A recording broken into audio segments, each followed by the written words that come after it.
Hey viewers, welcome to botany class. I am Toshi Gupta. जैसा कि हम सबको पता है कि हमने क्या स्टार्ट कर दिया था, फटाफट से बता दो हम क्या पढ़ रहे थे।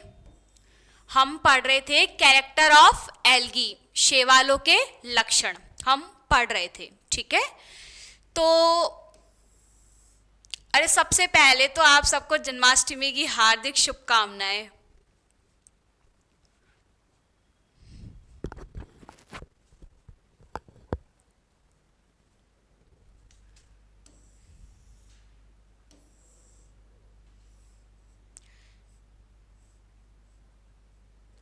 देखो, अभी टॉपिक है भारत में शैवालों का इतिहास, main history of algae in India.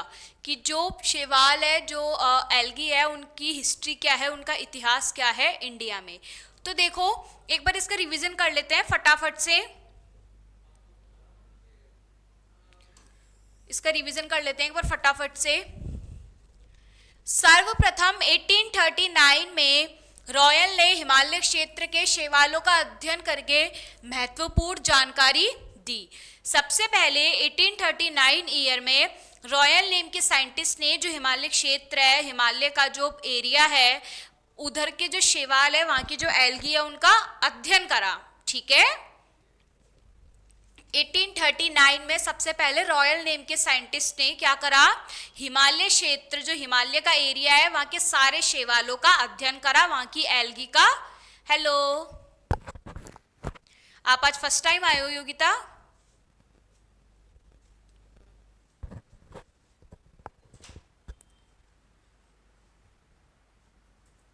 ठीक है, हम क्या पढ़ रहे हैं, हम भारत में शैवालों का इतिहास, कि जो एल्गी है, जो शैवाल है, उनका।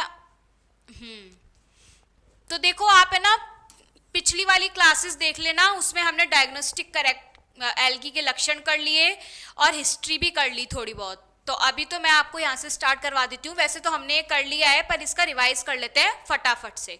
ठीक है, तो अब देखो, हमारा टॉपिक है history of algae in India, Bharat में शैवालों का इतिहास। सबसे पहले क्या, सबसे पहले 1839 में, सर्वप्रथम 1839 में रॉयल साइंटिस्ट ने हिमालय क्षेत्र के, हिमालय वाले एरिया के क्या करा, शैवालों का अध्ययन करा, हिमालय वाले एरिया के एल्गी का अध्ययन करा। और फिर उसके बाद लीबेग ने कारा की प्रजातियों तथा ग्रिफिथ ने यूडोरोनिया पर कार्य किया। Same to you. अब उसके बाद क्या हुआ, उसके बाद लिबेग नेम के साइंटिस्ट ने क्या करा, कारा की प्रजातियों, जो हमारी कारा एल्गी है, उनकी क्या करा, प्रजातियां देखी, तथा ग्रिफिथ ने यूडरोनिया पर कार्य किया। ठीक है, ग्रिफिथ साइंटिस्ट ने क्या करा, यूडोरोनिया नाम की एल्गी पर कार्य किया। समझ आया एल्गी का इतिहास, शैवालों का इतिहास क्या है। सबसे पहले 1839 ईयर में रॉयल नेम के साइंटिस्ट ने हिमालय वाले एरिया के शैवालों का अध्ययन करा।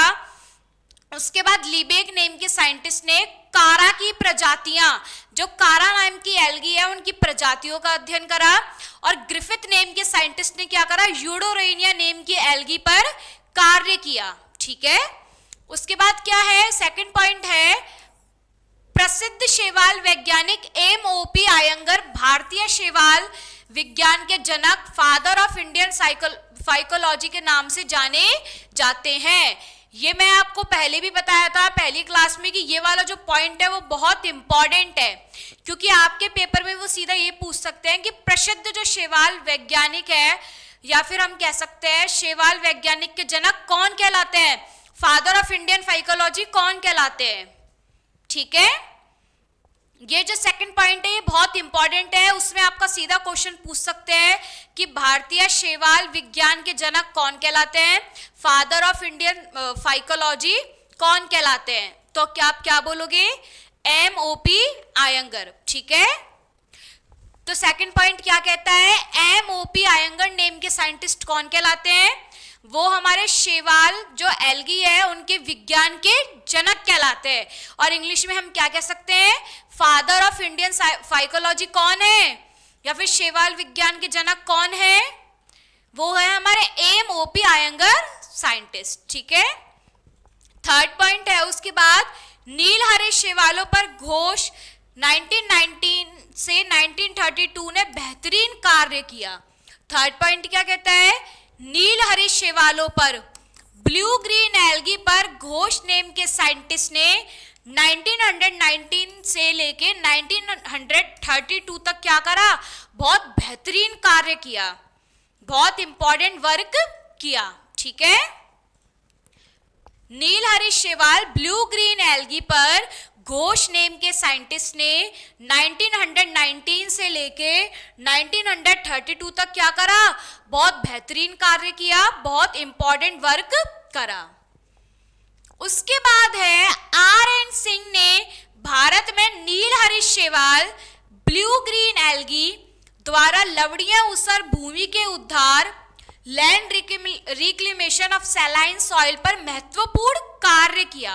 अब देखो, अब तुम यहाँ पे कंफ्यूज हो गए होंगे कि ये लवणीय ऊसर भूमि का उद्धार क्या होता है, land reclamation of saline soil क्या होता है।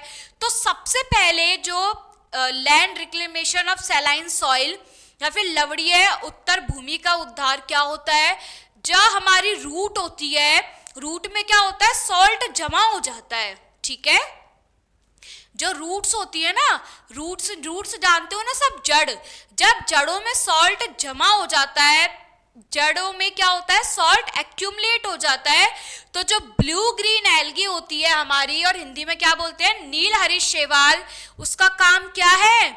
जब जड़ों में सॉल्ट एक्यूमुलेट हो गया है, जमा हो गया है, तो उस सॉल्ट को, उस नमक को क्या करना? हटाना। ठीक है, उस जो जमा हुआ नमक है, जमा हुआ सॉल्ट है, उसको जड़ों से हटाना, जड़ों से कम करना। ये किसका काम होता है? ये नीलहरित शैवाल या ब्लू ग्रीन एल्गी का काम होता है। ये आपके पेपर में बिल्कुल क्वेश्चन आ सकता है कि लवणीय ऊसर भूमि का उद्धार या land reclamation of saline soil पर महत्वपूर्ण कार्य किसने किया? किस साइंटिस्ट ने किया? तो भी हम बता सकते हैं कि आर.एन. सिंह ने करा, और फिर उन्होंने साइंटिस्ट का नाम दे दिया और वर्क भी दे दिया। पर ये पूछ लिया कि किस एल्गी के द्वारा कराया, किस एल्गी का इसमें, मतलब कौन सी एल्गी काम आई थी इस वाले काम में, तो भी हम क्या बता सकते हैं? नीलहरित शैवाल या ब्लू ग्रीन एल्गी। ठीक है, आर.एन. सिंह नेम के साइंटिस्ट ने क्या करा? भारत में ब्लू ग्रीन एल्गी, नीलहरित शैवाल का मेन यूज क्या बताया? उसके द्वारा क्या करा? लवणीय ऊसर भूमि का उद्धार करा। मेन जो रूट होती है, जो जड़ होती है, उसमें क्या होता है? उसमें जब सॉल्ट जमा हो जाता है, तो जमा हुआ सॉल्ट है जो हमारा, उसको हटाने का काम किसने करा? जो सॉल्ट जम गया है, उस जमे हुए सॉल्ट को हटाने का काम किसने करा? ब्लू ग्रीन एल्गी या तो नीलहरित शैवाल। ठीक है, देखो अब यहां तक तो हमने पढ़ लिया था, अब स्टार्ट करते हैं न्यू पॉइंट। ओके, अब देखो,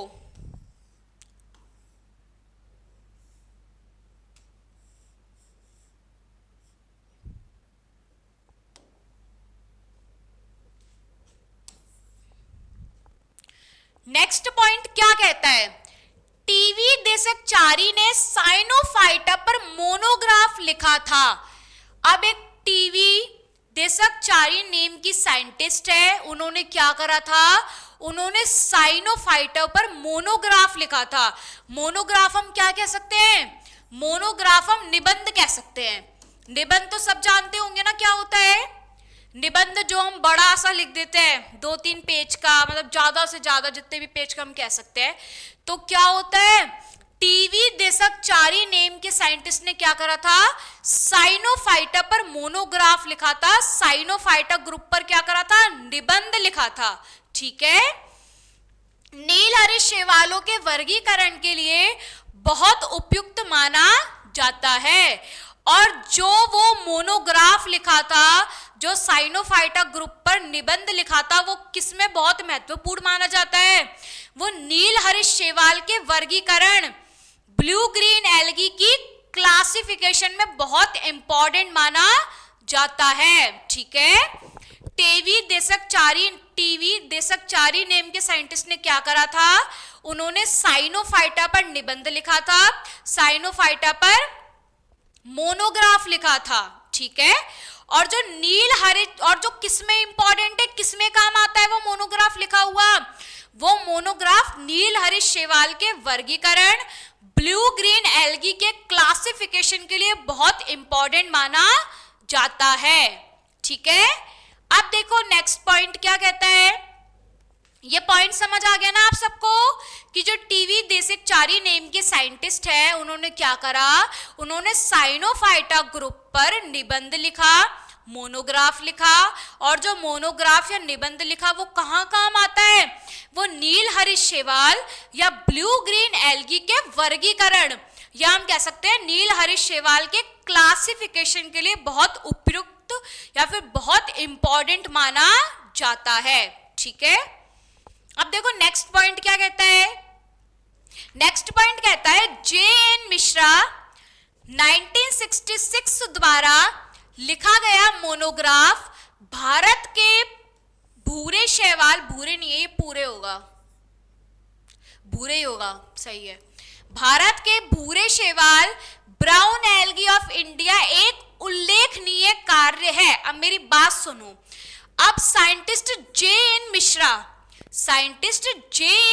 ने 1966 में, मेरी बात समझ आ रही है, साइंटिस्ट जे.एन. मिश्रा ने 1966 में एक मोनोग्राफ लिखा, ठीक है, एक निबंध लिखा, आप समझ सकते हो, उन्होंने वो निबंध इतना बड़ा लिखा था, पूरी बुक समझ लो आप, ठीक है। जे.एन. मिश्रा नेम के साइंटिस्ट ने 1966 में एक मोनोग्राफ लिखा, और वो क्या मोनोग्राफ था, उसका टॉपिक क्या था, उसका टॉपिक था भारत के भूरे शैवाल, ब्राउन एल्गी ऑफ इंडिया, ठीक है। ये आपको है ना एक एक पॉइंट इसलिए पढ़ा रही हूं क्योंकि आपके है ना पेपर में कुछ भी पूछ सकता है वो, कि जो ये भारत के भूरे शैवाल या ब्राउन एल्गी ऑफ इंडिया जो वो लिखा था मोनोग्राफ, वो किस साइंटिस्ट ने लिखा था तो भी हम बता सकते हैं, किस ईयर में लिखा था तो भी हम बता सकते हैं, ठीक है।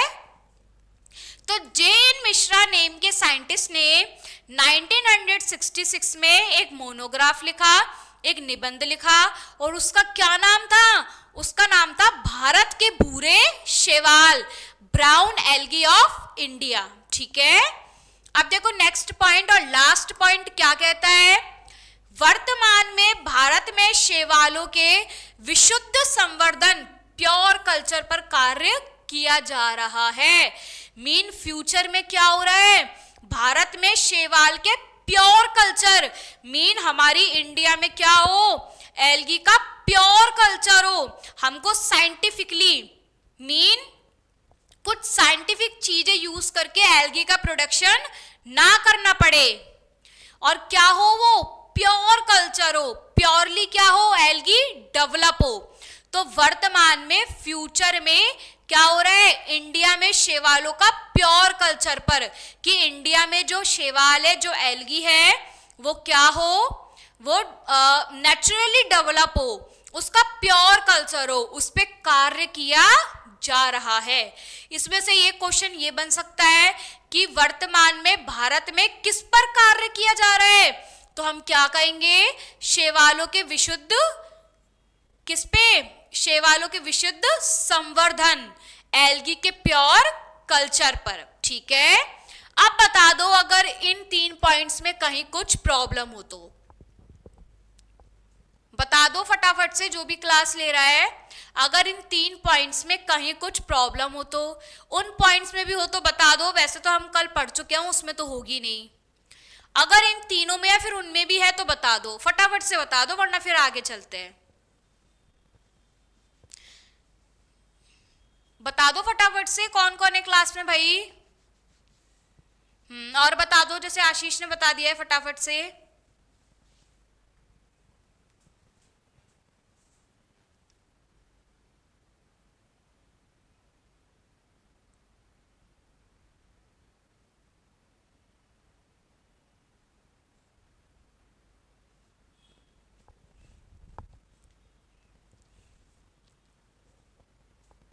तो चलो फिर आगे चलते हैं भाई, अब कोई बोल ही नहीं रहा। चलो न्यू टॉपिक की ओर चलते हैं। न्यू टॉपिक क्या है हमारा?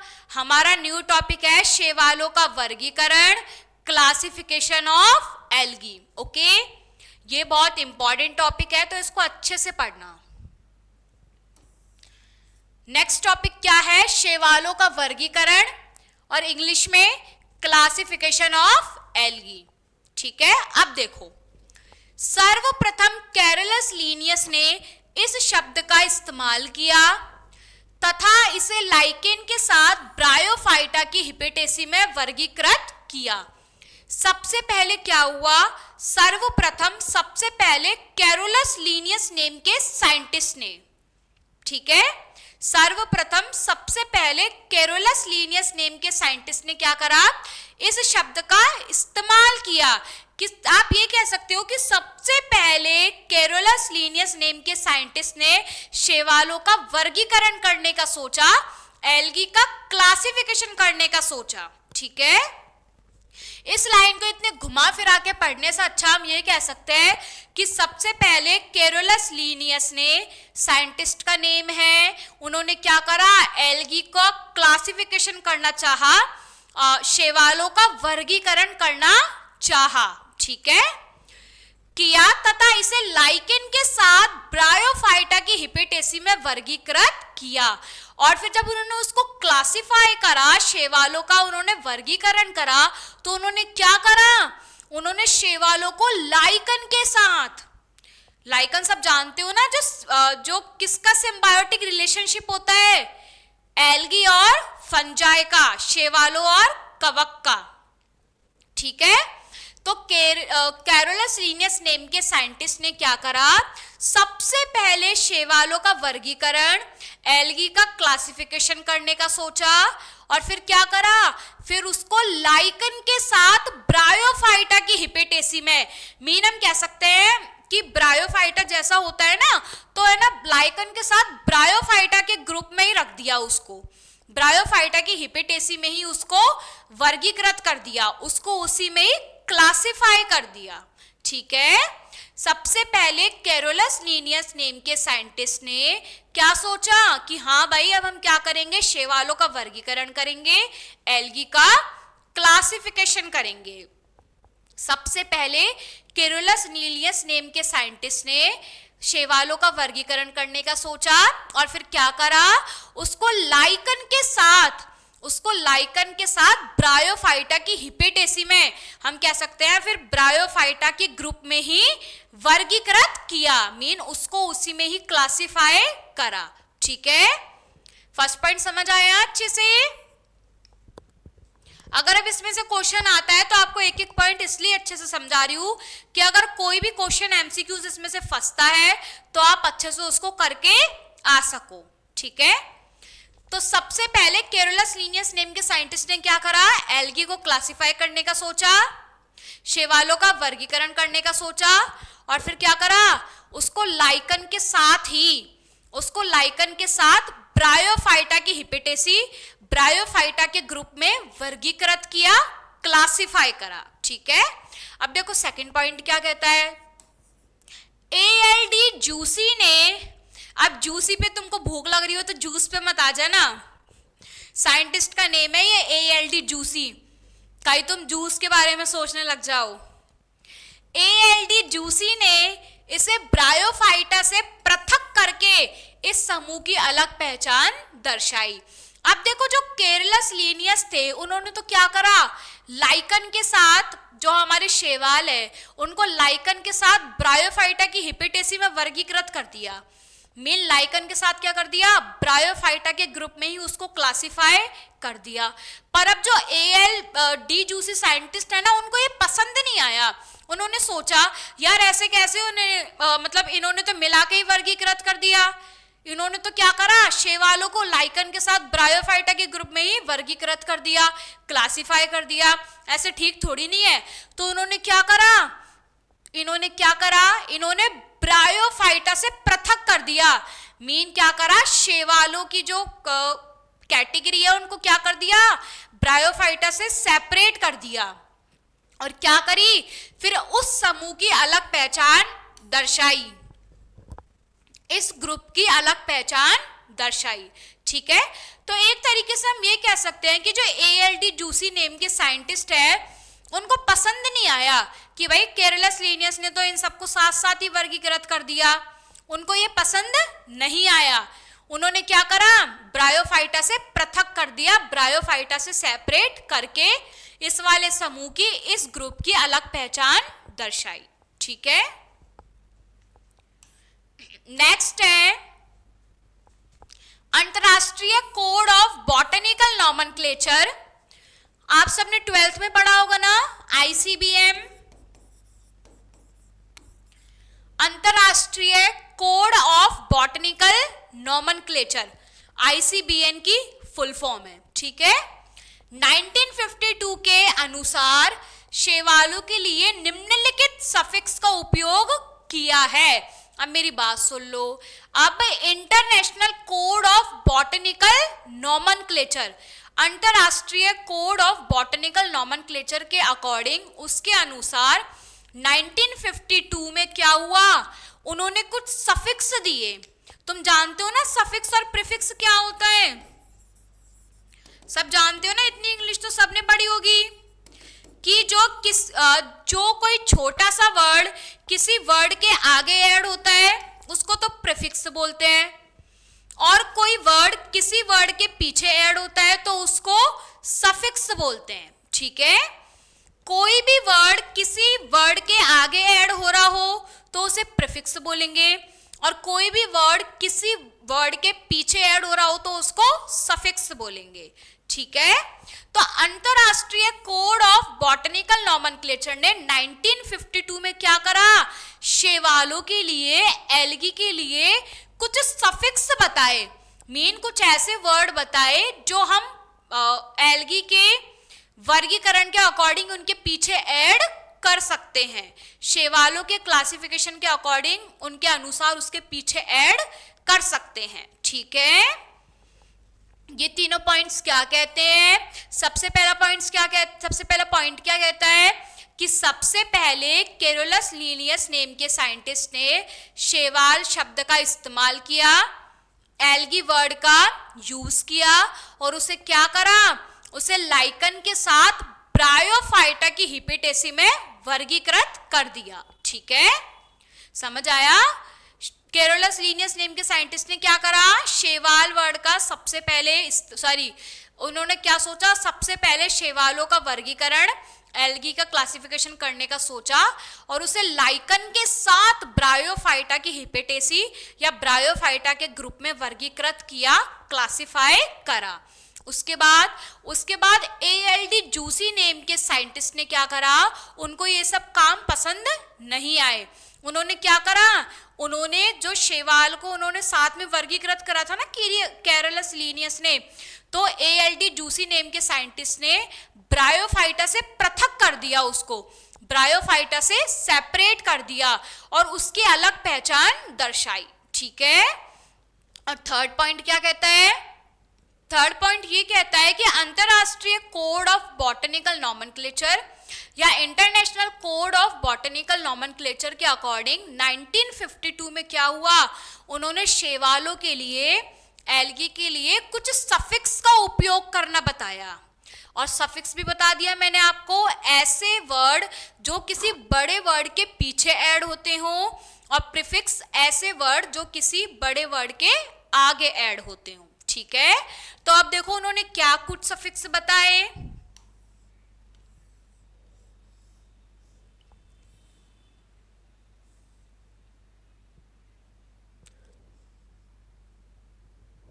अब सुनो,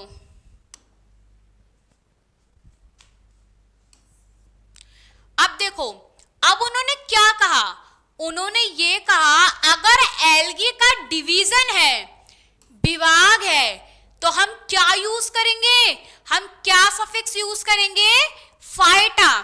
आपको याद है आपने केमिस्ट्री में मैथ, एथ, प्रोप, ब्यूट ये सब पढ़ा पढ़ा है ना सबने, मैथ है, प्रॉप ब्यूट, नॉमेनक्लेचर, जब हम कार्बन को नाम देते हैं, कार्बन की चेन को नाम देते हैं, तो हम ये वर्ड यूज करते हैं, एक कार्बन के लिए, दो कार्बन के लिए, तीन कार्बन के लिए और ये चार कार्बन के लिए।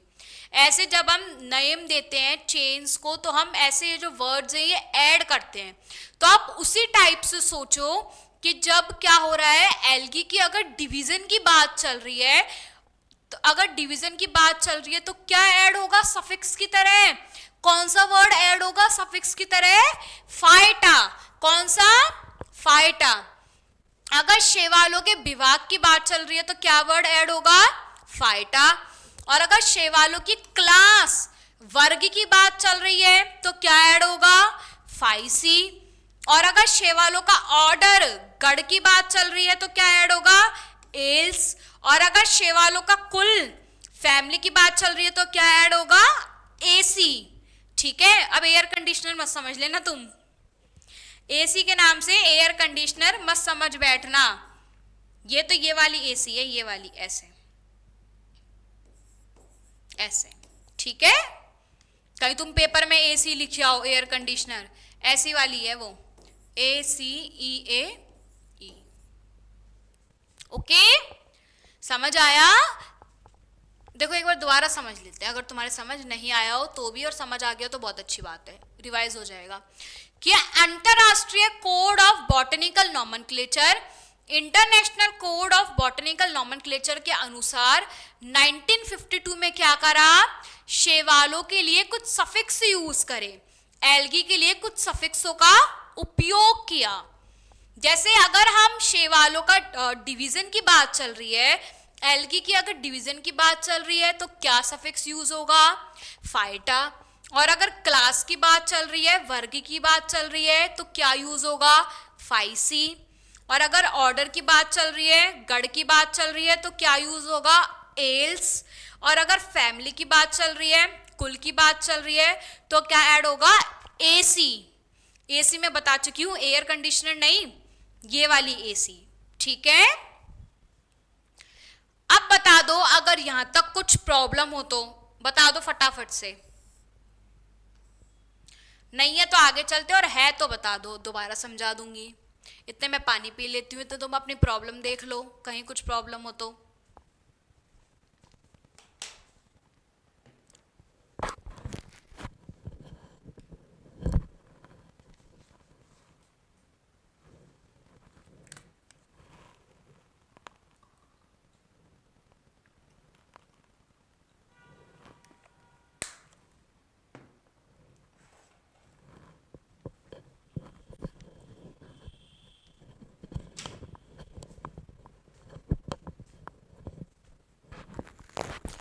बता दो फटाफट से, कहीं कुछ प्रॉब्लम हो तो बता दो, वरना आगे चलते हैं, फटाफट से बताओ।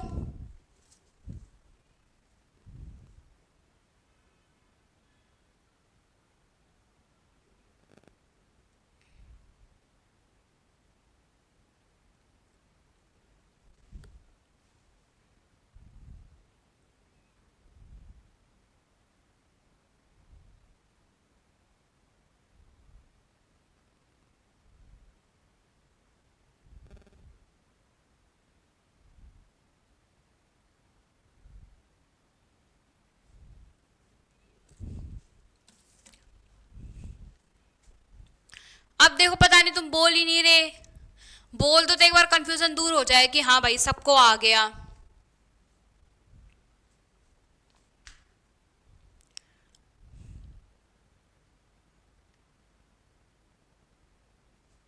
चलो फिर आगे चलते हैं, अगर नहीं आया हो तो पूछ लेना, चाहे भी पूछ लेना, चाहे कल पूछ लेना, जब भी तुमको लगे कि हाँ हमको समझ नहीं आया। ठीक है, अब देखो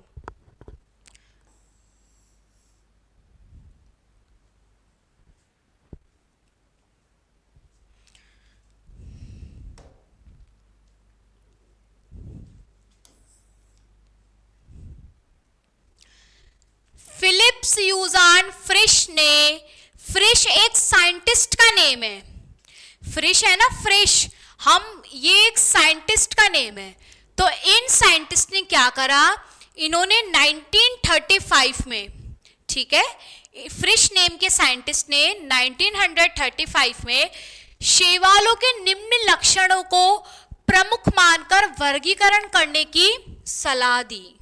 ठीक है, इनके द्वारा structure and reproduction of the algae, structure and reproduction of the algae नामक प्रकाशन में शैवालों को वर्गीकृत किया। अब मेरी बात सुनो, अब देखो फ्रिश नेम के साइंटिस्ट ने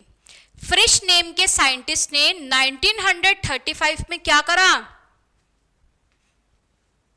फ्रिश नेम के साइंटिस्ट ने 1935 में शैवालों के कुछ लक्षण, एल्गी के कुछ कैरेक्टर्स को प्रमुख मानकर, समझ आ रहा है, फ्रिश नेम के साइंटिस्ट ने 1935 में शैवालों के कुछ लक्षण, एल्गी के कुछ कैरेक्टर्स को प्रमुख मानकर उन्हें वर्गीकृत करा, क्या करा, उसको क्लासिफाई करा। समझ आ रहा है, फ्रिश नेम के साइंटिस्ट ने 1935 में शैवालों के कुछ लक्षण, एल्गी के कुछ प्रमुख कैरेक्टर लिए और क्या करा, उन कैरेक्टर के अकॉर्डिंग एल्गी को क्लासिफाई करा, वर्गीकृत किया। और जो ये क्लासिफिकेशन करा, जो ये वर्गीकृत करा, फिर उन्होंने कहाँ छापा उसको, मतलब कहाँ प्रिंट करवाया, वो एक बुक थी, structure and reproduction of the algae. ठीक है, एक बुक थी structure and reproduction of the algae नामक प्रकाशन में क्या करा, शैवालों का वर्गीकृत किया। समझ आया कि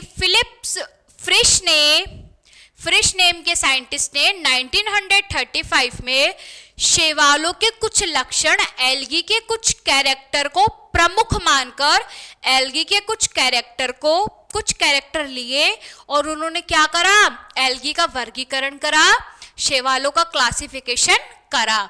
और जो वो क्लासिफिकेशन करा, जो वर्गीकरण करा, वो कहाँ प्रिंट करा, मतलब क्या बुक थी वो जिसमें प्रिंट करा, उस बुक का नेम था structure and reproduction of the algae. ठीक है, उसमें क्या करा, फ्रिश नेम के साइंटिस्ट ने शैवालों के कुछ लक्षण को प्रमुख मानकर एल्गी को क्लासिफाई करा, शैवालों को वर्गीकरण किया। अब हमने ये तो पढ़ लिया कि कुछ निम्न लक्षण को प्रमुख मानकर, अब ये भी तो पढ़ लेते हैं कि कौन कौन से लक्षण प्रमुख माने।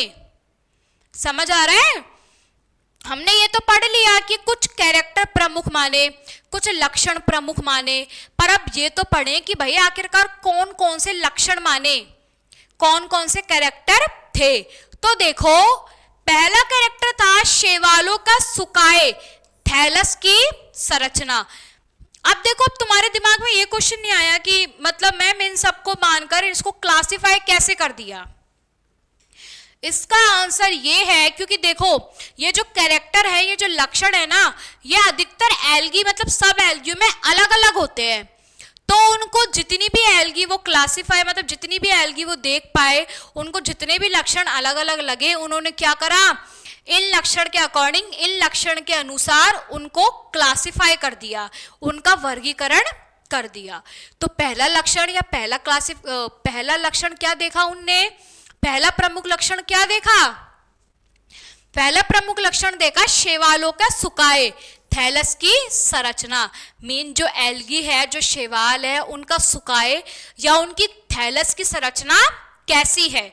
सबकी अलग अलग है, सबकी तो नहीं मतलब कह सकते हम, ऑलमोस्ट सबकी अलग अलग है।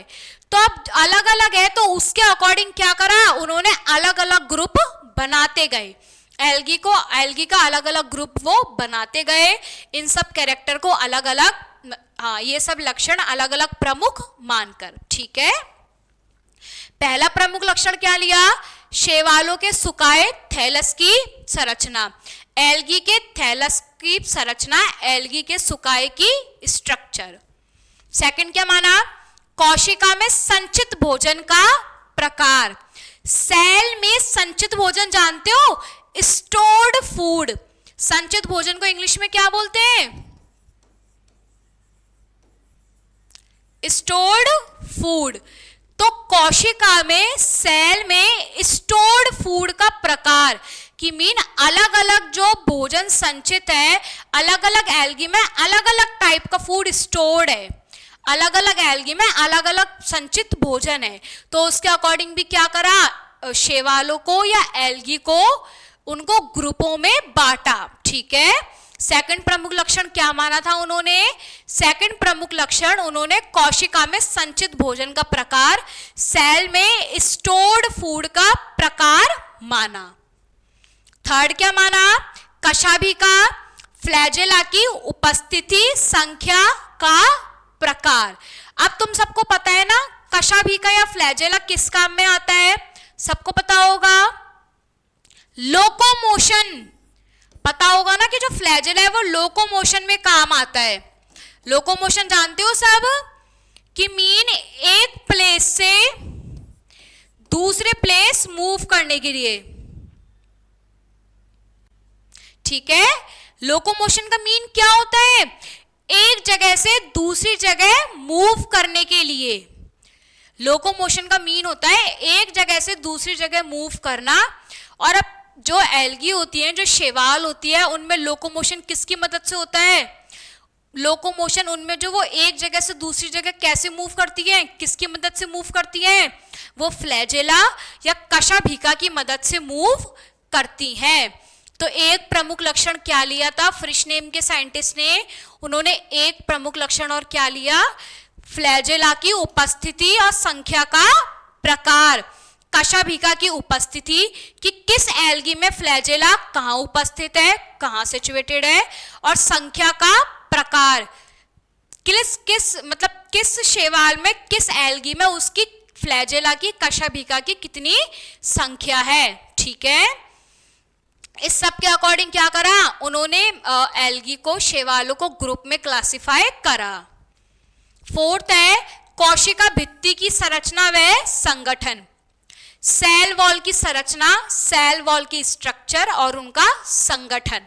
नेक्स्ट प्रमुख लक्षण क्या है, नेक्स्ट प्रमुख लक्षण है शैवालों में उपस्थित प्रजनन विधियां, एल्गी में उपस्थित प्रजनन विधि, रिप्रोडक्शन मेथड। ठीक है, समझ आया कि फ्रिश नेम के साइंटिस्ट ने 1935 में शैवालों के, एल्गी के कुछ लक्षण को प्रमुख मानकर, कुछ कैरेक्टर्स को प्रमुख मानकर एल्गी या फिर शैवालों का वर्गीकरण करा, उन्हें क्लासिफिकेशन करा उनका। और जो क्लासिफिकेशन करा था, जो वर्गीकरण करा था, वो किस वाली, मतलब क्या नेम से बुक थी जिसमें वो प्रिंट हुआ था, उस बुक का नेम था structure and reproduction of the algae. ठीक है, इस वाली बुक के, मतलब सॉरी, ये जो बुक है इसमें क्या करा, फ्रिश नेम के साइंटिस्ट ने शैवालों का जो वर्गीकरण करा था ना, इस वाली नाम की बुक में उसको छपवा दिया। और अब जो वर्गीकरण करा है कुछ प्रमुख लक्षणों को मानकर, वो प्रमुख लक्षण कौन कौन से हैं, वो उसमें से पहला लक्षण तो क्या है, शैवालों का सुकाए या फिर थैलस की संरचना। पहला लक्षण क्या है, शैवाल या फिर एल्गी का सुकाए या थैलस, सब में अलग, मतलब ऑलमोस्ट सभी जो एल्गी होती है, जो शैवाल होते हैं, उनमें जो सुकाए होती है, जो थैलस होती है, उनकी संरचना, उनके स्ट्रक्चर अलग अलग होता है। तो पहला प्रमुख लक्षण क्या माना, शैवालों या फिर एल्गी में सुकाए, थैलस की स्ट्रक्चर। सेकंड प्रमुख लक्षण क्या माना, कोशिका में संचित भोजन का प्रकार, सेल में स्टोर्ड फूड के टाइप के ऊपर। थर्ड क्या माना, कशाभिका या फ्लैजेला की उपस्थिति, उनकी फ्लैजेला का प्रेजेंट होना और उनका संख्या का प्रकार, कितनी संख्या में वो प्रेजेंट है। नेक्स्ट लक्षण क्या माना, कोशिका भित्ति की संरचना, सेल वॉल का स्ट्रक्चर और उनका संगठन। नेक्स्ट लक्षण क्या माना, नेक्स्ट लक्षण माना शैवालों में उपस्थिति प्रजनन विधि, एल्गी में प्रेजेंट अलग अलग टाइप के रिप्रोडक्शन मेथड। ठीक है, समझ आया कि इन 5 प्रमुख लक्षणों को मानकर क्या करा, फ्रिश नेम के साइंटिस्ट ने 1935 में एल्गी या फिर शैवालों का वर्गीकरण कर दिया, क्लासिफिकेशन कर दिया। और वो वर्गीकरण structure and reproduction of the algae name के बुक में छाप दिया, प्रिंट करवा दिया। अब देखो, अब ये छोटा सा पैरा पढ़ लेते हैं आज, फिर कल पढ़ेंगे, ठीक है। अब देखो, उपरोक्त आधार पर उन्होंने शैवालों को 11 वर्गों या क्लासेस में विभक्त किया।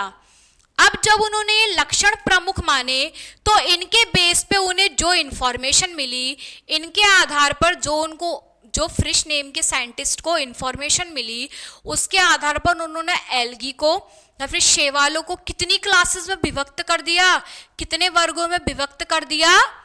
11 वर्गों में। कितने? 11 वर्गों में, ठीक है। इस सब के आधार पर, मतलब ये प्रमुख लक्षण आधार पर मान के शैवालों को कितनी क्लासेस में, कितने वर्ग में विभक्त कर दिया? 11 वर्गों में, ठीक है। और एक वर्ग जीवाश्मीय सदस्यों मीन फॉसिल फ्यूल। जानते हो फॉसिल फ्यूल क्या होता है? जो हमारा पुराने टाइम में कोई भी प्लांट्स, एनिमल्स या फिर हम कुछ भी कह सकते हैं जो दबे रह गए थे। समझ आ रहा है? पुराने टाइम पे प्लांट्स, एनिमल्स जो भी जमीन के नीचे दबे रह गए थे, उनको हम क्या बोलते हैं? उनको हम फॉसिल फ्यूल बोलते हैं। तो एक वर्ग जीवाश्मीय सदस्यों का रखा गया है। समझ आया कि जो फिश नेम के साइंटिस्ट है उन्होंने क्या करा, इस वाली जो इंफॉर्मेशन मिली इसके आधार पर एल्गी को 11 वर्गों क्लासेस में विभक्त कर दिया। और एक वर्ग, एक क्लासेस किसके लिए रखा गया? फॉसिल फ्यूल जीवाश्मीय सदस्यों के लिए रखा गया। तो टोटल कितनी क्लासेस में डिवाइड करा? इस वाली जो ये उपरोक्त हम कह सकते हैं, इन लक्षणों को आधार मानकर उन्होंने फिश नेम के साइंटिस्ट ने कितने वर्गों में डिवाइड करा? एल्गी को कितने वर्गों में डिवाइड करा? टोटल 12 वर्गों में डिवाइड करा मैम। तो उसमें से जो 11 वर्ग थे ना, वो तो शैवालों के लिए थे, और जो 12वां वर्ग था, 12th क्लास थी, वो किसके लिए थी? वो जीवाश्मीय सदस्य फॉसिल फ्यूल के लिए रखी गई, ठीक है। तो उन्होंने शैवालों को कुल 12 वर्गों में विभक्त किया है। आ गई ना बात कि लास्ट में हम क्या कह सकते हैं कि जो फिश नेम के साइंटिस्ट है उन्होंने शैवाल को, एल्गी को टोटल 12 क्लासेस में विभक्त किया है, 12 वर्गों में विभक्त किया है। फिश द्वारा दिया गया वर्गीकरण शैवालों की संरचना एवं जनन, structure and reproduction of the algae में विस्तार से वर्णित है। जो हमने तो ऊपर ही पढ़ लिया कि जो ये वर्गीकरण दिया गया, जो ये क्लासिफिकेशन दिया गया, वो किस वाली बुक में प्रिंट हुआ? वो structure and reproduction of the algae, structure and reproduction of the algae name की बुक में उसको छपवा दिया, उसको प्रिंट करवा दिया, ठीक है। समझ आया? ये पूरा पेज समझ आया? बता दो फटाफट से, समझ आया हो तो, क्योंकि फिर ये जो क्लासेस है इनके नाम कल करेंगे, ठीक है। इनके जो नाम है क्लासेस के, जो 12 क्लासेस, 12 वर्ग नाम है, उनको कल करेंगे। अभी बता दो अगर यहां तक कुछ प्रॉब्लम हो तो बता दो फटाफट से।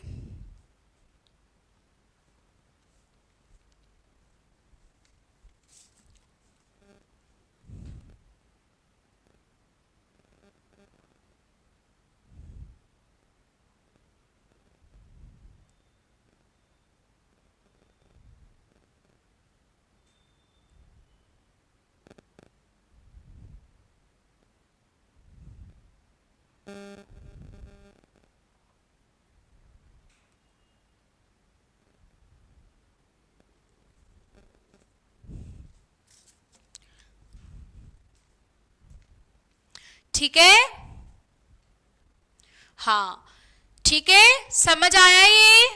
अब देखो तुमको थोड़ा बोरिंग कम लग रहा होगा अब, क्योंकि वो जो टॉपिक थे ना बहुत ज्यादा बोरिंग वाले, वो गए।